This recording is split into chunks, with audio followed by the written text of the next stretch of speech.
संभलो साहब, अरे कैसे करता हो? कौन ला फ्लाइंग किस देवाता हुआ था?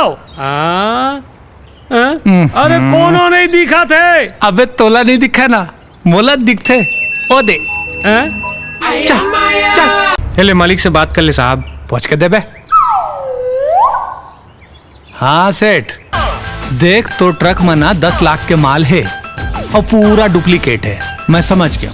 हाँ 10% मोला देबे तब तोर गाड़ी ला छोड़ूं, नहीं तो पूरा माल के जब्ती बना हूं। अरे हाँ हाँ, पता ठिकाना तो ड्राइवर से ले लूं मैं। ठीक है, लेकिन कल सुबह तक पूरा पैसा मोर घर में पहुंच जाना चाहिए। हाँ ठीक है, ठीक।